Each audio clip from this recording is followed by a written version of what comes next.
एक बड़ा ही धनवान आदमी एक गांव में रहता था। जैसे कि ज्यादातर पैसे वालों को होता है, इस धनवान सेठ को भी अपने पैसों का घमंड था। वह जिस गांव में रहता था, वहां पर ज्यादातर लोग किसान थे। इन सभी किसानों के पास जितनी जमीन थी, उससे कई गुना ज्यादा जमीन इस सेठ के पास थी। कई गरीब किसान तो इसके लिए इसके खेतों में काम करते थे। इसी गांव में मोहन नाम का एक बड़ा ही मेहनती और सच्चा किसान रहा करता था। मोहन का परिवार थोड़ा बड़ा था। उसके परिवार में उसके बूढ़े माँ बाप, पत्नी और 3 बच्चे थे, जो अभी काफी छोटे थे। मोहन के पास ज्यादा जमीन नहीं थी, लेकिन जितनी भी थी उसमें वह बड़ी मेहनत करता और अपने परिवार का पेट पालने लायक अनाज उगा लेता था। बाकी के किसान भी ये देखकर हैरान रह जाते कि कोई कैसे इतनी सी जमीन में इतना ज्यादा फसल उगा सकता है। एक वर्ष उस गांव में काफी ज्यादा बारिश हुई, जिसके चलते कई किसानों की फसलें बर्बाद हो गईं, जिनमें से एक मोहन भी था। अब मोहन धर्म संकट में पड़ गया, क्योंकि उसके परिवार में उसके अलावा कोई और कमाने वाला था नहीं, और अपने परिवार को भूखा मरते हुए वो देख नहीं सकता था। वह जानता था कि इस गांव में अगर कोई उसकी मदद कर सकता है, तो वह वही घमंडी सेठ है, जिसने गांव के कई अन्य गरीब किसानों को या तो कर्जा दिया है, या तो अपने यहां काम पर रखा हुआ है। हाथ पर हाथ धरे बैठे रहने के बजाय उसने इस सेठ के पास जाने का फैसला किया और एक दिन उनके पास पहुंच गया।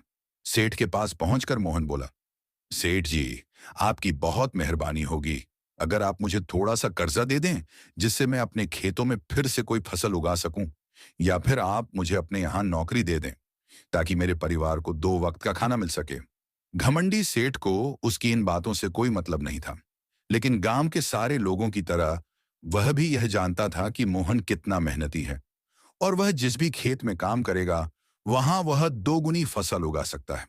सेठ ने सोचा कि अगर मैं इसे पैसे उधार देता हूं, तो शायद यह इस स्थिति में नहीं है कि मुझे वापस लौटा सके, लेकिन अगर मैं इसे अपने खेतों में काम करवाता हूं, तो मुझे जरूर दुगना फायदा होगा। सेठ मोहन से बोला, देख भाई, पैसा तो मैं तुझे दूंगा नहीं, और मेरे पास अभी खेतों में काम करने के लिए कई किसान पहले से मौजूद हैं। लेकिन तुझ पर तरस खाकर मैं तुझे अपने खेतों में नौकरी देता हूं, पर मैं तुझे इसके लिए ज्यादा पैसे नहीं दूंगा। बाकी किसानों को मैं 300 देता हूं, मैं तुझे 200 ही दे पाऊंगा। मरता क्या ना करता। मोहन ने सेठ की शर्त मान ली, और उसी दिन से सेठ के खेतों में काम करना शुरू कर दिया। 2 महीनों तक नियमित वो सेठ के खेतों में जाकर कड़ी मेहनत करता, और देखते ही देखते 4 महीने का काम उसने अपनी मेहनत से 2 महीनों में ही खत्म कर दिया। सेठ उसके काम से काफी खुश था, लेकिन वह कभी उसे यह जताता नहीं था। जब सेठ ने देखा कि उसका खेतों का काम अब खत्म हो चुका है, अगर वह मोहन को काम से निकाल देता है, तो उसके 2 महीनों के पैसे बच जाएंगे। तब सेठ ने मोहन को काम से निकालने का फैसला किया। एक बार सेठ को यह विचार भी आया कि इतना मेहनती आदमी शायद उसे दोबारा ना मिले, लेकिन फिर उसने सोचा कि जब अगले साल काम आएगा, तब उसे फिर से नौकरी पर रख लेगा। आखिर इस गांव में उसके अलावा है ही कौन, जिसके आगे ये लोग अपने हाथ फैलाएंगे। एक दिन सेठ ने मोहन को अपने पास बुलाकर उसको उस दिन का पैसा दिया, और साथ में यह भी कहा कि कल से तुमको काम पर आने की जरूरत नहीं है। अब मेरे पास तुम्हारे लिए कोई काम नहीं बचा है। यह सुनकर मोहन का दिल बैठ गया। पिछले 2 महीनों से कम ही सही, उसके बच्चों और परिवार के पेट में अन्न का दाना जा तो रहा था। अब वह क्या करेगा, यही सोचकर उसकी आंखों से आंसू निकल आए। मोहन ने सेठ के पैर पकड़ लिए और गिड़गिड़ाते हुए कहा, सेठ जी, मुझे इस काम की बहुत जरूरत है, मुझे मत निकालिए। अपने मतलब से मतलब रखने वाला सेठ टस से मस ना हुआ। उसने खरी खोटी सुनाकर मोहन को वहां से चलता कर दिया, और मन ही मन 2 महीनों की तनख्वाह बचने से खुश होने लगा। अगले दिन जब सेठ सवेरे उठा और अपने आंगन में आया, तो उसने देखा कि मोहन उसके आंगन में बैठा है। सेठ ने उसे पास बुलाकर पूछा कि क्या हुआ, तुम क्यों यहां पर बैठे हो। मोहन बोला, सेठ जी, मुझे वापस काम पर रख लीजिए। आप जानते ही हैं मेरी आर्थिक परिस्थिति कैसी है, थोड़ी दया कीजिए। लेकिन सेठ ने उसकी एक न सुनी, और फिर एक बार उसे बुरा भला कहकर वहां से जाने के लिए कहा। बेचारा मोहन अपना सिर नीचे झुका के वहां से चला गया। अगले दिन फिर यही घटना दोहराई गई। मोहन फिर सेठ के आंगन में बैठा था। सेठ ने फिर उसे वहां से जाने के लिए कहा। यही घटना अगले कई दिनों तक चलती रही। अब तो मोहन सेठ के हकालने पर भी वहां से नहीं जाता था, और वहीं पर बैठा रहता था। एक बार सेठ ने उससे पूछ लिया, तुम कैसे आदमी हो? मैं तुम्हारा इतना अपमान करता हूं, लेकिन तुम्हें कोई फर्क ही नहीं पड़ता। तब मोहन ने सेठ से कहा, बुरा तो बहुत लगता है सेठ जी, लेकिन जब घर जाता हूं और भूख से बिलखते अपने माँ बाप और बच्चों को देखता हूं, तब यह अपमान मुझे कुछ भी नहीं लगता।